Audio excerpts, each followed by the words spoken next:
Yeah.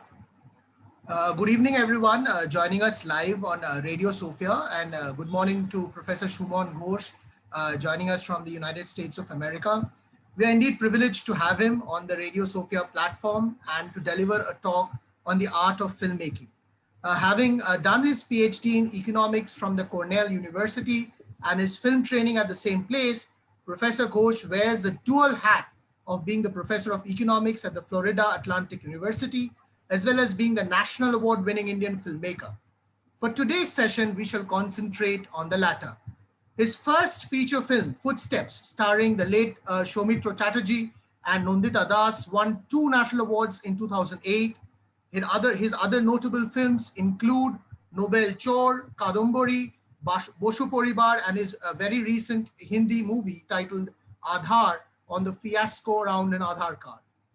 He has been instrumental in directing a documentary tracing the life and work of India's first economics Nobel laureate, Professor Amartya Sen, titled The Argumentative Indian. So without further ado, we shall hear from him what it takes to be a filmmaker and how he has managed both the professions of being an economist and filmmaker with equal aplomb. Over to you, sir. Thank you, all of you here, seeing it live or will watch it later on YouTube. So I was wondering what to talk about when it was, asked that I should give a talk on filmmaking as such. So what I decided was, let me talk, because I was told that many of you all have not been introduced to the world of filmmaking, and so I will just talk for 10 minutes or so about what a film uh, takes to be made, and then I can talk a little bit about my journey, and then I can take any questions that you know uh, people who are already logged in. So what we see as the final product is basically the fact that um, so let me go from the very beginning of what it takes to make a film. That is, first, of course, because Himadri said that I have this dual profession of an economics professor. We do research in economics, and what it takes is, first you have to, have an idea which you think that can be made into a movie. Similarly, for a research project, it is an idea which we need to explore further, and hence we start working on a paper on that. And many of you all who are already PhD students, and I believe PhD students, and or even professors who do research in economics, that is how it works. And in a film, similarly, after I have the idea, and for different of my films, I get ideas from different sources. And after that, of course, one has to write the screenplay. A screenplay is a detailed so-called Bible of how a film has to be made, with the dialogues, and scene wise it breaks into a scene. So it's like a story which is broken into a screenplay, means with scenes and then acts and things like that, where the characters are there. And so it is one can say that whatever is in your head, you basically write it down, because filmmaking, unlike many other professions, is a very collaborative venture. So what you have in your written thing, which will be read by the actors, your cast, other cast, crew, and and so that everybody is on the same page of how the story needs to be told. Okay. And after I write the screenplay, of course, there is the fact of a financier or a producer getting involved, who would be interested in putting money in your project. And then you start the casting process. Casting means not only the actors but also the crew. There are several elements which will make that screenplay alive. That is, you need the cinematographer, you need the editor, sound designer, art director, and also all of them, come together. So I decide who is the right for this project. Similarly, for the casting process also, for one film, I realized that I need an old person, I need a young female actress and whatever, who will be the, but typically because I write my own screenplays, I have someone in mind already when I'm thinking about the casting process. When I'm even writing it, I have some, all the characters, the actors in mind. And after that is put into place, you get together with the production team, who actually are so-called production managers, who will implement in the sense that which locations need to be hired, how many shoots, because you have to make a budget, right? And how many shoot days will be there, and we do something called a location recce, where you go and see the locations where you're going to shoot the film. And that way, you block the dates of the actors, actresses, cast, other crew, and everyone. So, for example, suppose we decide from May 1st to May 30th will be the shoot dates. So you block everybody's dates, and then there is my assistant director who makes a schedule, in the sense that, for example, May 1st to May 5th, we'll shoot scenes 1, 5, 9. And remember, film is not shot chronologically, you typically, in the sense that, we hire a location for, say, 5 days. All of the scenes that are there in that location, we have to finish shooting first. It is unlikely that we will shoot one day here, and then on the 11th day, I will come back to this location, shoot again here, because these places might be in Kolkata, it can be Murshidabad, it can be the US, or whatever your film is based. So it is not shot chronologically. So your assistant director makes a schedule of 1 to 5 this location, which actor actresses are needed for these locations, and block the dates accordingly. And after that, you go to, so that is called the pre-production stage. And of course, in pre-production, you have to decide on the costumes, the art materials. Also, if you want to decorate a house, depending on the story and the characters, what are the elements that should go into. So I sit with the cinematographer, art director, and the costume designer, everyone, to determine how will that be. And after the pre-production stage, it goes on to the production stage, where basically the actual shooting happens. And remember, we had the schedule prepared beforehand. We try to stick to the schedule, and then uh, shoot it accordingly. Oftentimes it goes way off the schedule also. Then there's a lot of tension and rush to you get the artistic product as ideally you would like, but also we have to finish it within that budget, right? Because everything has been scheduled accordingly. And after that shooting stage, you have it wrapped up. Previous days, the shooting happened on film. These days it happens on digital cameras. So you have basically hard disks which go to the lab, and they input it in their hard drives. So whatever you're shot, it is there in the studio, in the lab or studio, whatever you call. And after the shoot is done, the editor comes in. So you have all these footages. Say for a 2-hour film, typically we have, say, 20, 25 hours of footage.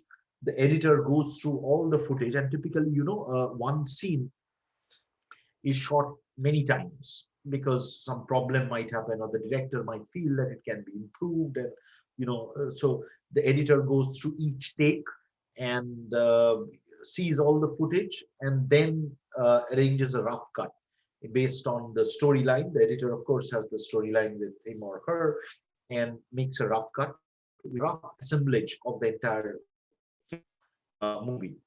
And then I go and sit with the editor, and we play around, this shot, and how long each shot will be, how, when should it end, and when should it start again, and those kind of things. So after the edit, then the edit is locked. It's called like. বলছি আমি 9:30টার সময়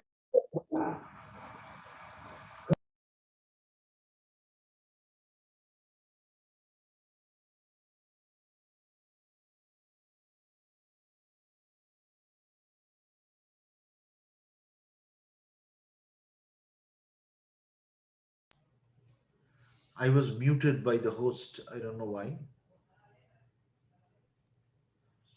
Uh, is there? Can you Yeah, all yeah, hear sorry. me? So there was a technical glitch. It's solved now. Okay.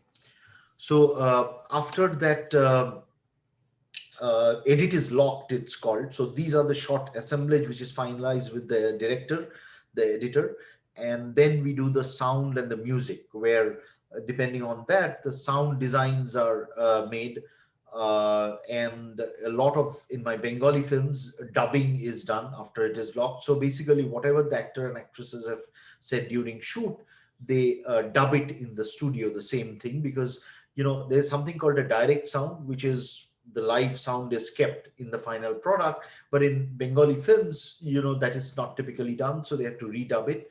And then the music director comes in and gets, which scene what. So in the entire process, the director is always there with the each and every process. The music director decides from here to here the music will be done, from here the music will be off, the sound will come in. So there's a process called mixing, which is basically, in many layers, the sound is there. One is the dialogue sound, one is the ambient sound and things like that, and music layers, like the violin is being played or a vocal is being played. And what the sound designer does is, ultimately you have the mix, you have the sound in one track, a few tracks, you have the music in few tracks, and you mix those optimally to make the audio of the film. So basically, then you have the completed edit locked, then you have the mixed product in the sense of sound and the music. And that is basically the complete product. And after that film is done, then there's another huge issue which starts of releasing the film. And then typically it goes over to the producer's hand, and you find release dates and talk to the exhibition halls and distributors and things like that, and find a release date for the film. Of course, these days there are these OTT platforms where a lot of, like Netflix, Amazon, and whatever. Then if it is an Amazon Prime product or a Netflix product, of course you give the product to Netflix, and they will release it accordingly to their thing. So this is basically the fundamentals of filmmaking, from starting from the idea when you have that you will make the film, and to the end where you release the film. So this is the life cycle of film as such. And of course, I will be happy to answer any specific questions that you might have in this entire process. And ideally I would have, I would like a question answers form of setup. But let me just finish my part of this. So after I have done the filmmaking, explain the filmmaking process, I can answer in detail if anybody have specific questions on that.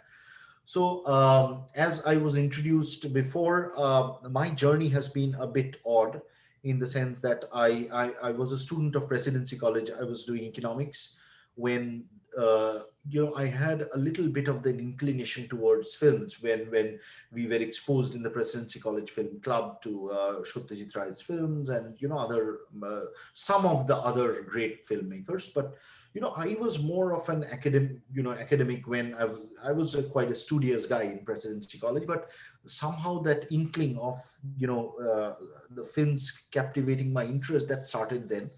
Then I went to the Delhi School of Economics for my masters, where again I was too bogged down with my studies. And you all know, like places like DSE and all, it's quite strenuous, the academic thing. But I soon realized that probably I'm getting involved in filmmaking as such. But as with a lot of middle class families, it's too risky a profession to take a plunge into that world altogether, because my family had no background in film. So I was completely new. I knew no one in the film thing.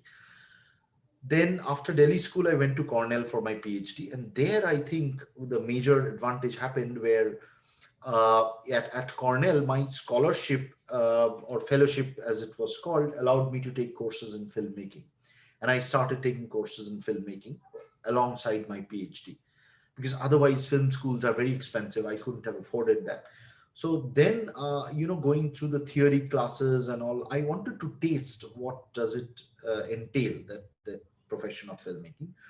And then I slowly was realizing that probably this is a field which I want to venture.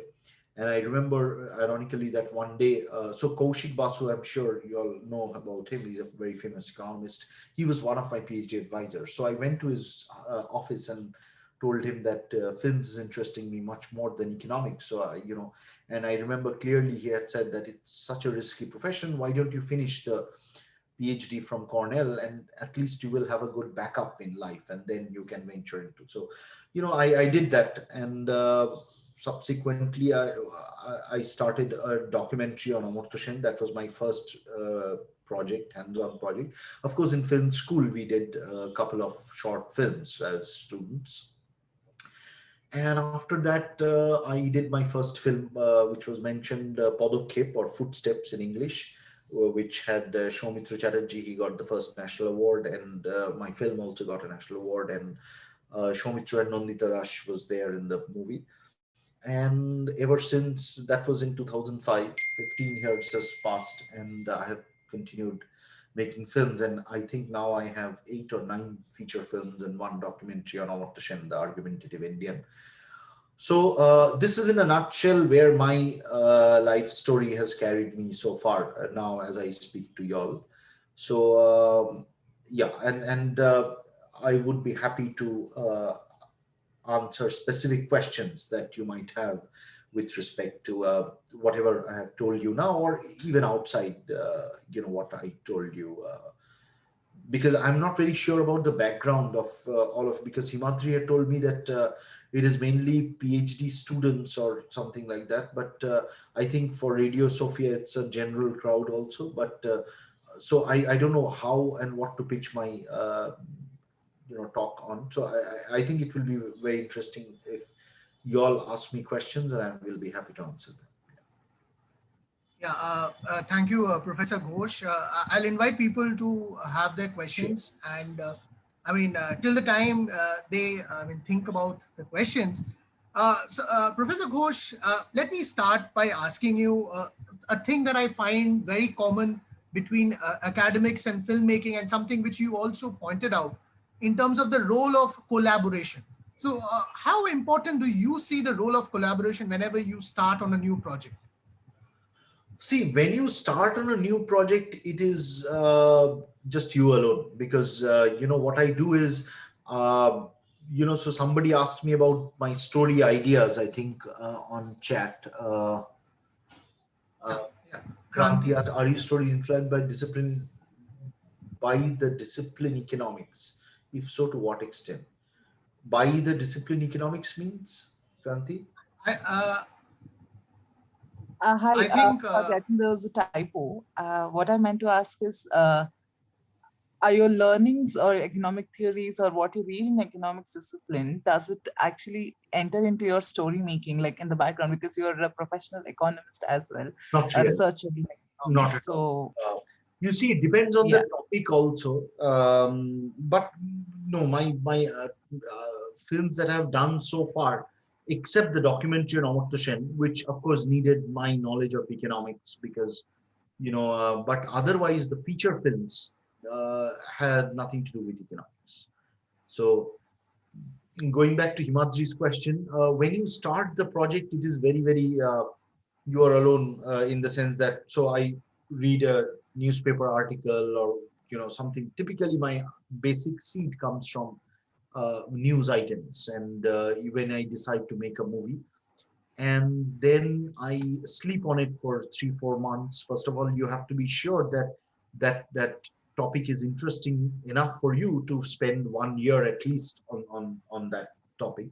So after 3 4 months, if I'm convinced that no, this is an idea which strongly moves me, and then I start writing the screenplay, which is again because till now, I have written my screenplays myself. In one or two, I have collaborated with another person, but that person comes at a later stage. So when I write the screenplay, it is very much a sole venture till now. And then the collaborative process starts when the project is greenlit, and then I start hiring, thinking about actors, and I contact. Now I have a set production team in Calcutta, whom I contact, and they then start looking or thinking about the project. So slowly, that collaborative aspect comes. And of course, when we go to shoot, it is like 150 people on the set. So it's starting from my head to my writing the script to it starts off and goes into 150 people on set when we are shooting. After the shoot, again, the number of people starts decreasing, because when I'm in the edit room, I'm just with the film footage. So basically what I had in mind is now in the computer, and my editor and me are sitting there and deciding. So the process is like this, in a sense. The collaboration ends after some time, but the major chunk of it is a lot of collaborative work. Yeah. So I think Komolika has a question. Yeah. How did you build your network or collaborations in the film industry? In the initial stages, how did the other stakeholders respond to you? Yeah, you see, in the initial stages, what I did was, when I was a student, I went to Kolkata to be an observer assist with Gautam Ghosh, who is another very famous Bengali director, in one of his films, where I wanted to see a real shoot happening from set, because we had worked on student films before. And there I got introduced to Shaumitsu Chatterjee. He was there in that movie. And the people who I interacted with in that set, so that was my first introduction to the film industry also. And slowly, so after I wrote the script, I first convinced Shaumitsu Chatterjee that he will play the role. And you know as Kamalika has said, in the initial stages, it's difficult, because people do not know whether you can pull it off. Film is a huge venture, so it is a bit iffy. People come into, of course, everybody was very cooperative, but after a couple of movies, it becomes more, and for me, I was very fortunate that my first movie got a lot of attention, it won the national awards and blah, blah, blah. So from the second movie onward, the team settles down into whoever will be my cameraman or music or whoever. So it takes one or two movies to settle it down. And so going back, in short, the first initial stages are difficult, where you're trying to test the waters, but soon it boils down to a more steady equilibrium. Yeah. Uh, Sir, I mean, the fact that you told that it takes time to test the waters, I mean, so films often evolve through some kind of a creative process, sometimes most dramatically in the editing process. So it's often hard to reconcile the difference between what we desired and what we achieved. So how have you encountered this, and how do you move through it? See, you have to be very stubborn, in the sense that I remember Shaumitsu Chatterjee had told me that, suppose you conceive a film and you have in your mind that this is how the film will turn, you will be very lucky if you can implement 70% of what you had in your mind, because a lot of, gets lost in the implementation. Because once you get down to a film shoot, so many things are out of your control, and you can see the final product happening like that. It is dependent on 150 other people, right? So a lot of it, of course, you are the so-called captain of the ship, you have a lot of things under your control, but ultimately whether it will come to exactly what you had thought about, it depends on a lot of other things. So yes, there's a lot of leakage down the line, but over time you develop this, I would say, a special talent to stick to what you have thought. And hopefully that, initially maybe it is 60%, so take it to 90% of what you had thought, and then it works like that. Yeah. So, and do filmmakers also have any kind of responsibility to culture? I mean, do you feel that being a creative person, it requires I mean, you need to give back or tell a particular story, or not to do something else? I mean, any such responsibility to No, culture? I don't have a responsibility as such, in the sense that, I don't think of messages to give from my films. But of course, when I want to tell a story, it is not just a blank story which I want to tell. Of course, there is something in my mind which goes, for which I want to tell that story. So in that storytelling process, if somebody gets a message or I fulfill some responsibility of society, well and good. But I don't get out or, step out with an agenda that I will do this, this aspect I will of say child labor, I will address, or, some say religious issues going on in the country, I will address that in this film. If the story happens to come like that, and if it caters to some social cause or responsibility, then well and good. So Komalika has said, did you see any transformation in the Bengali film in terms of content, freedom to say what you want over the years? See, I cannot say about the Bengali film industry, but in general in India, I think over the years the freedom to speak your mind is getting reduced, particularly in the last decade or so, and that is extremely worrisome. And Bengali films also fall within that purview. And yeah, the country is going through a divisive phase now, and there is a lot of pressure on artists, not only filmmakers, but artists of all forms. But we are trying to navigate that. We have to live with that. Yeah. I'll welcome a few more questions if people have. So, and like when you started off making films, maybe in the initial years, there were two screens, the movie screen and the television screen. Now there are Right. computers, tablets. I mean, screens are everywhere, the home, bus stop, elevator. So as a creator, how does that affect the stories you tell and how much you tell them? See, that I am also learning, because these days, a lot of that is seen by tablets, and even on the phones, the movies are seen. So I think, for example, those who have seen my film Kadambari or films like that, which have a larger canvas, and ideally I want people to see it on theaters.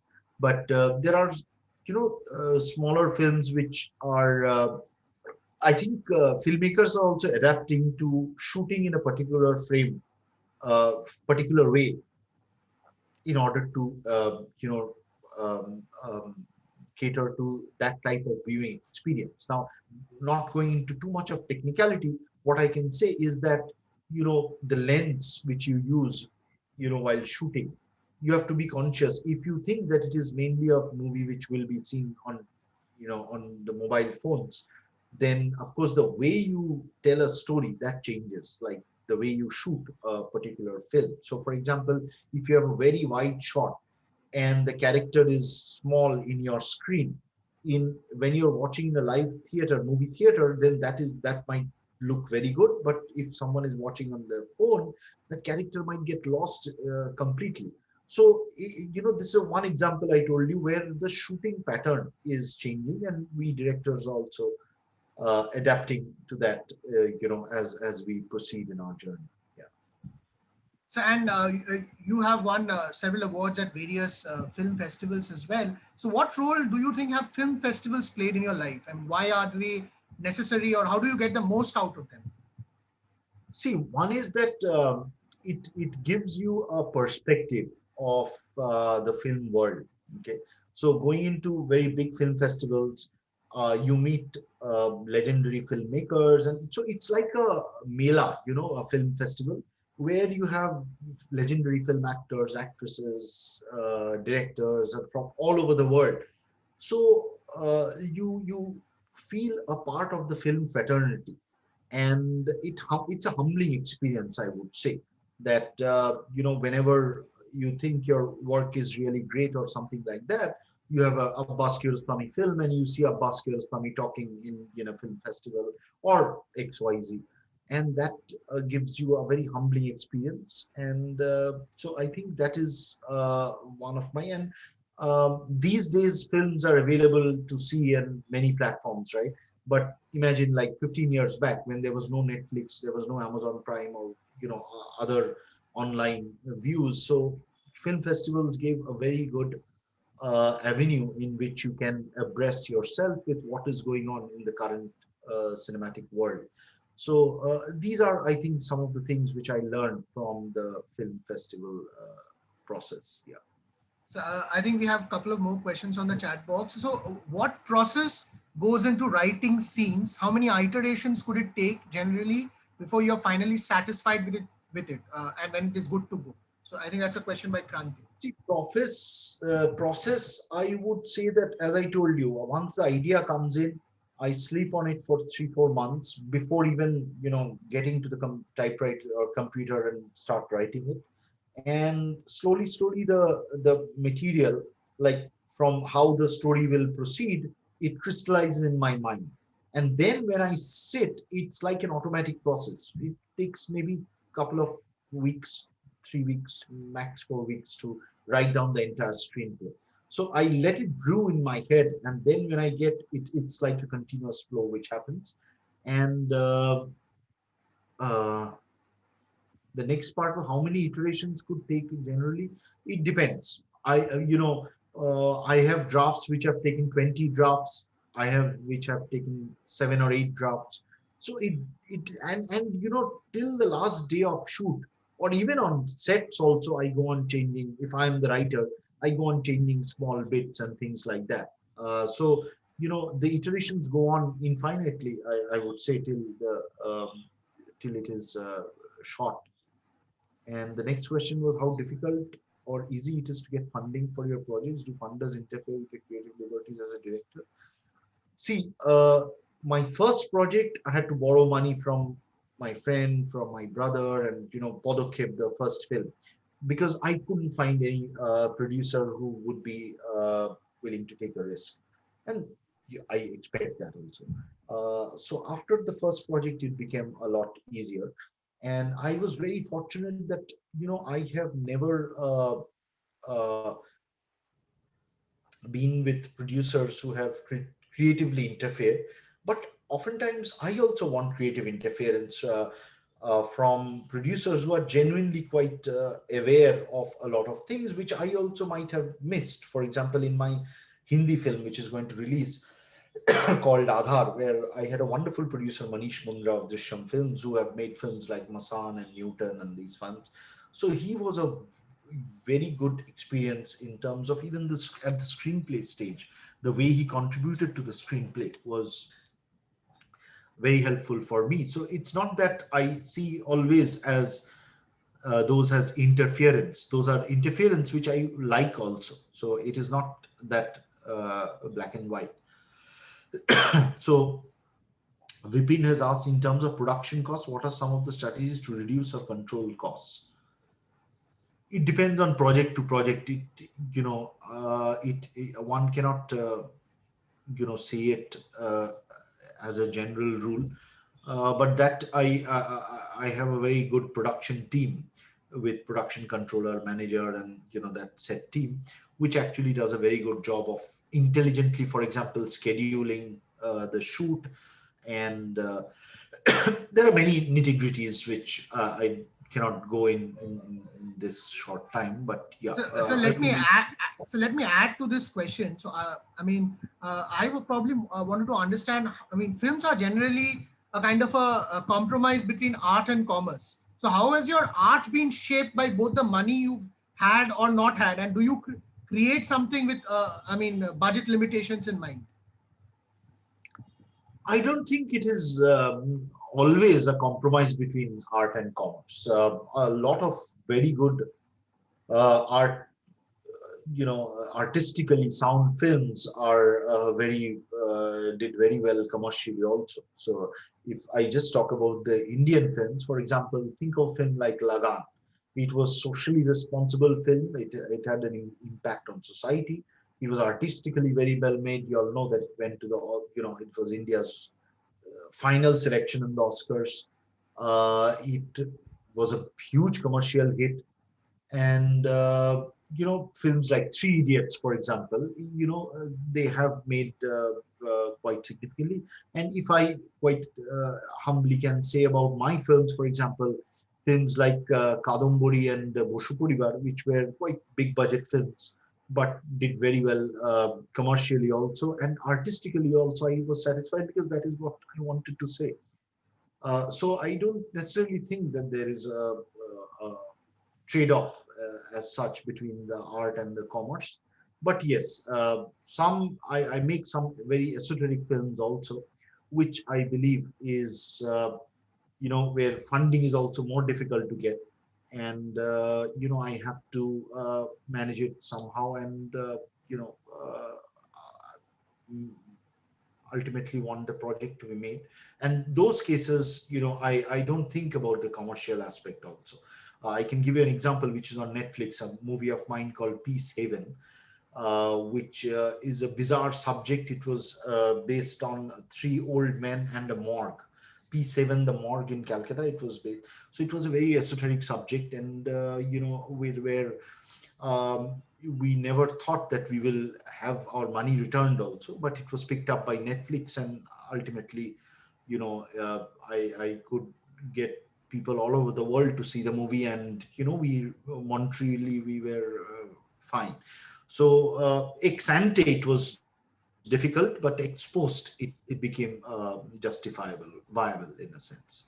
Sir, talking about Netflix, I think we have Professor, one of our professors, Professor Shumanto Basu, who's asking you, do you think the OTT platforms will disrupt the movie industry as an economist and as a director? See, I think the jury is out yet, because see, the OTT platforms came into India in full force in the last, I would say, 2-3 years, right? So you can think about, say, the OTT, the Netflix show called Sacred Games. I think 3 or 4 years now, and it was starting to pick up when the pandemic happened and theaters were closed. So after that, theaters though have opened, but they have not been. Um, Still the COVID restrictions are there in some states.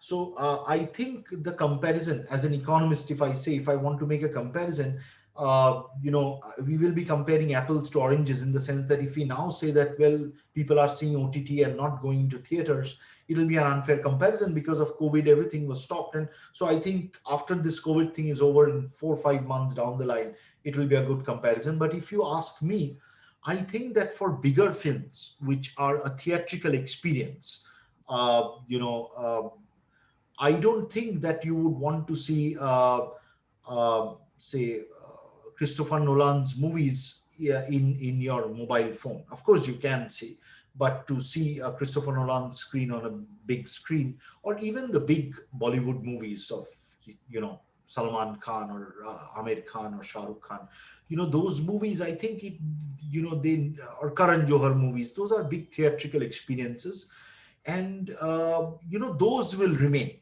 But I think the good thing which has happened after OTT is that there are a lot of avenues. For example, a lot of small filmmakers and artists who had no avenues before have a channel to showcase their work through OTT. So if you ask me, my hunch is, again, it cannot be proved in until certain time passes, but my hunch is that there will be a sectorization of film viewing experience. The bigger films will still have the theatrical, viewership, and the smaller films which will go into OTT and things. But let's see how it proceeds. Yeah. Sir, Komolika has another question. Is there a way when you know or can say that the film will do well with the audience? And I'll add to that, is it also a kind of a responsibility for the filmmaker to find and develop his or her audience? Is there any scope for a filmmaker to actually collaborate with his audience in some sense? So, first of all, Komalika, is there a way or can say that the film will do well with the audience? At which stage? While you're thinking about the movie, or after the film has been made? I'll ask Komolika in the process. In She the answers. process. Yeah, you have some, again, going back to my film experiences. Some of the films I know, like a film like Nobel Chor, which had Michun Chakraborty, or Basu Poribar, which had a multi-starrer cast and things like that. I knew that probably I can get a basic audience viewership, because just it is more commercially viable ventures, as against a film like P7, or another short film which I shorter scale film which I made, where I know that I'm conscious about the fact that it will not find an audience as wide as that, but audience also differs in terms of quantity and quality, right? So I know that, for example, my films will be never being seen in the villages and stuff like that, or suburbs also, where people will see, say Dev or Jeet to talk about the Indian Bengali film industry. They are much more, and my films do not cast Dev or Jeet or I don't know the other actresses and things like that. But at least the multiplex audience, I know that will come flock to a film like Basu Poribar or Kadambari. And to answer your question, Komunika, roughly we know that this film, but of course, I would say the pleasure of the film industry or entertainment industry is also that you are never sure. So it's a gamble. You might think that this film will, do havoc in the box office. It will do blockbuster status, but films flop like anything. Big films flop. While on the other hand, very small films actually do very well. So that uncertainty is, I think, a pleasure of the filmmaking process also. And yeah. Yeah. Please continue. Sorry to interrupt. And what I think you were asking about developing the audience, Yeah. I don't think so, because if you, at least I can speak for myself, because my genre of films varies very much. Like Kadambari was a period piece, Basu Poribar was a current generation story, P7 is a weirdo surrealistic tale. Similarly, Aadhaar, which the Hindi film which is going to come out, it is a social satire.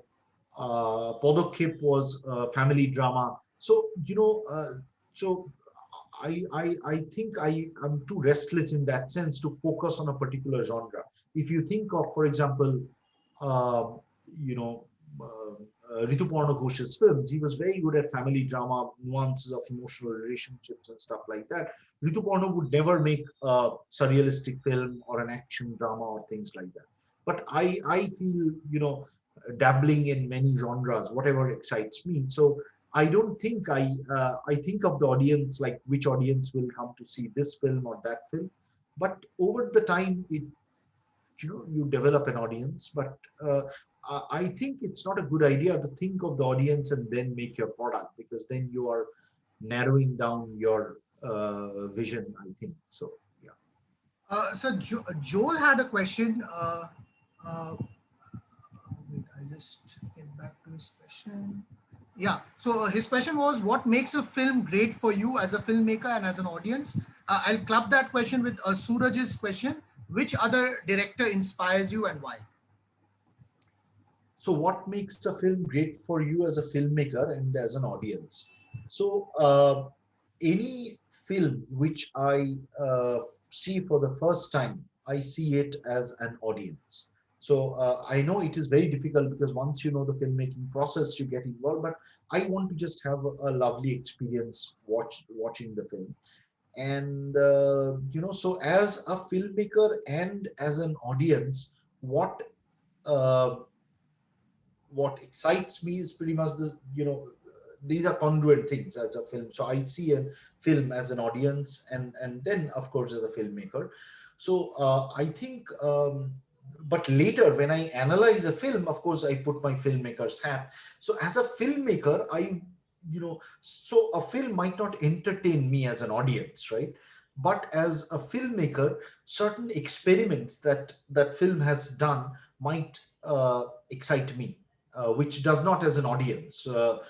Playing with sound, or the acting style, or the genre of film, it might be completely new, which I might not have enjoyed as an audience, but as a filmmaker, I salute that, because it plays with the art of filmmaking. So that kind of division is there. And as filmmakers who influenced me, or I like, if that is the question, it varies from time to time. As I told you, when as Bengalis, when we are growing up, Satyajit Ray is ingrained in us. And I remember, during my college days, Mani Ratnam had a big influence because Roja was released.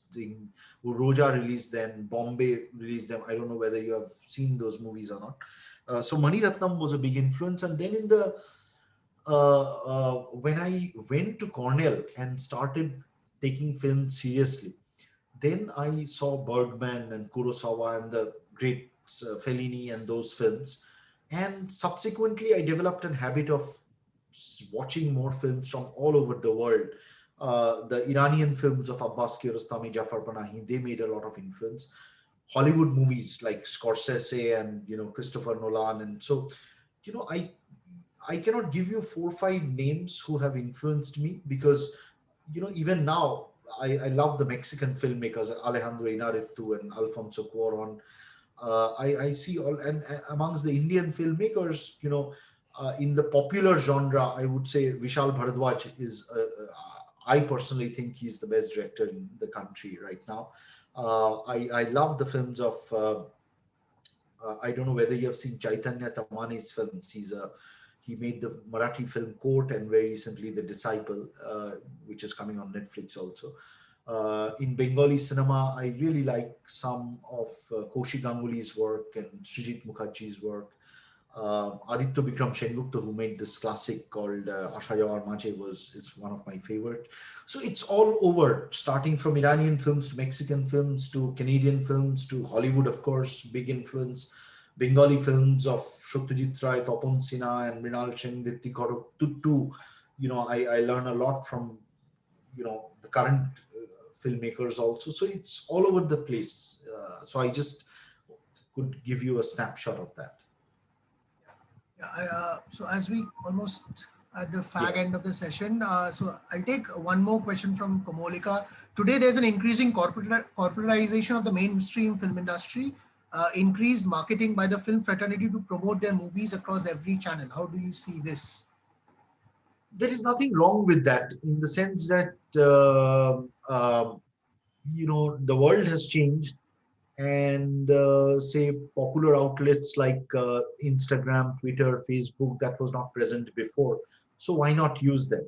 Okay, but I think that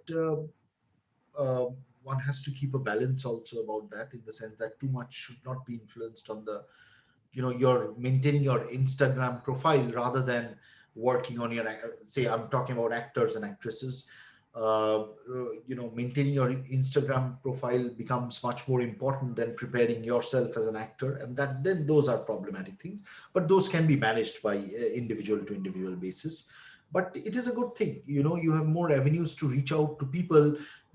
Previously, suppose as a director, if I want to say something, I have to go to the press, have a press conference and blah blah blah. Now I have a Facebook page, I have Instagram, I have Twitter. I can give out that information of, say, a film which I loved and I would want to share it with a lot of people. I post it on Twitter and Instagram and those kind of things. So it is a good thing after all. Yeah. So I think Kranti has a question. How does music and background score make or break a movie? She's talking- So A.R. Rahman's music, it's hard to imagine. Absolutely. So, not only A.R. Rahman's music, if you think of Mani Ratnam, since I mentioned Mani Ratnam thing, his cinematographer for a lot of his classic films was Santosh Shivan, he was one of the greatest cinematographers. So that Mani Ratnam experience, which I'm talking about in a lot of films, Yuva later, and Guru, and many films starting from Roja, I'm saying, and of course his Tamil films, Nayakan, and he has made many of the greats. So before A.R. Rahman came into the scene, before Roja, he used to work with Ilayaraja also, Mani Ratnam. So it is not that it can make or break a film, the music or sound thing, background score.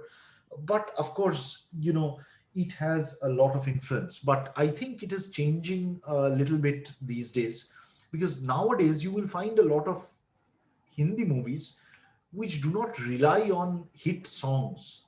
Even 10-15 years back, it was an essential. You have to have 4 or 5 hit songs, and that had to be associated with your movie.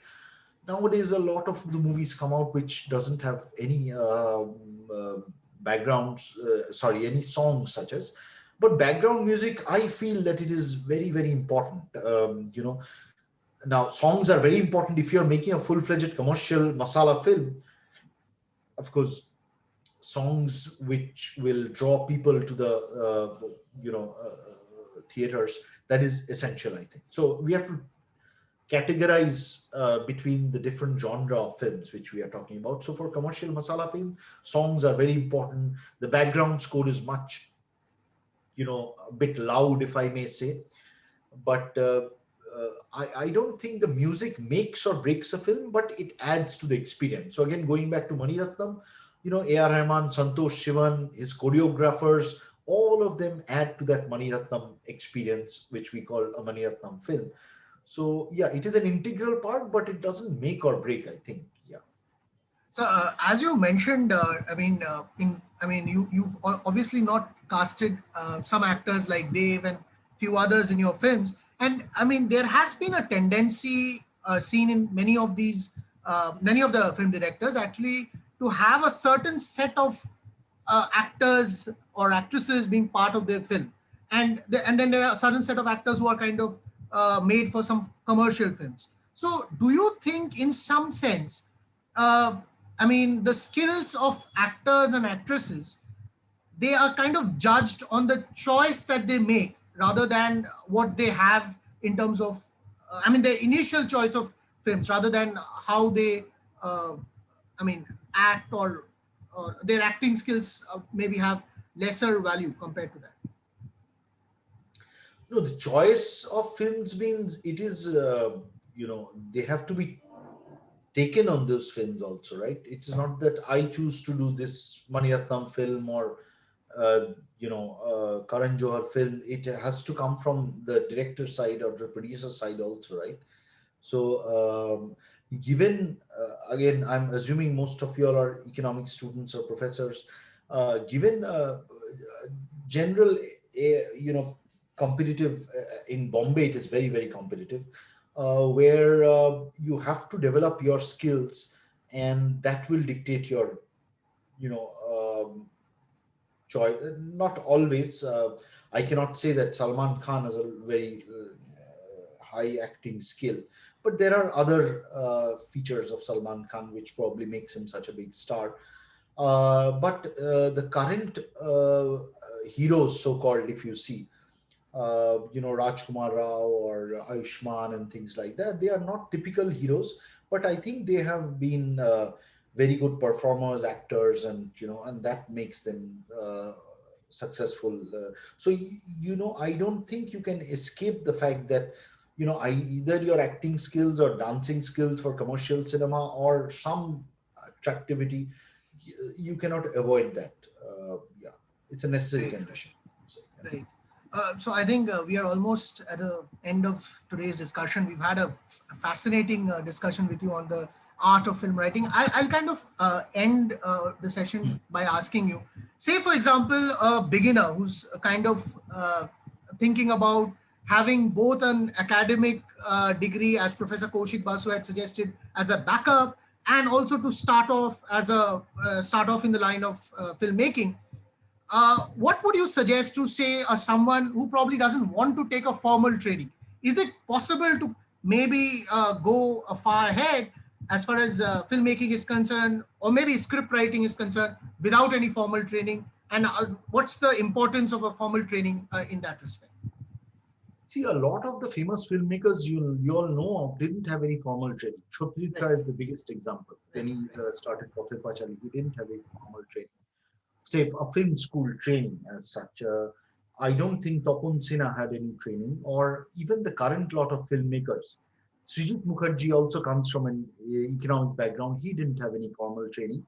Uh, Kaushik Ganguly is also the filmmakers that I am recollecting now. Or in the Hindi film industry also, I can name a lot. But uh, that does not mean that you will not have training of any form, in the sense that I think a good way in which you can substitute for formal training is, first of all, learn yourself, then read a lot of books and hear podcasts about cinematographers, editors. So you have to somehow know the craft first, right? But I think a very good experience is to assist a director in one or two films, where you see, like what I did for Gautam Ghosh in one of his films, where you get to see what I described in the very first part of my talk, the start to finish of a film, and what are the problems that might arise, and go through the entire process. I think, I had done that, and some of my colleagues also didn't go to formal school, but they had done that. For Srijit was with Aparna Sen, with Anjan Datta for two, three films, and then he took his first jump into formal filmmaking. And similarly, a lot of them. But I think to study yourself a lot, to pick up the craft, and then to assist a director who from start to finish. I think that is a good way to get into this profession. Thank you, Professor Ghosh, for Thank you this so much. insightful session. This session will be uploaded on YouTube, and we'll share the link with you. Okay. Thank you. Thank you so much. Thank you. Thank you to all. Take care.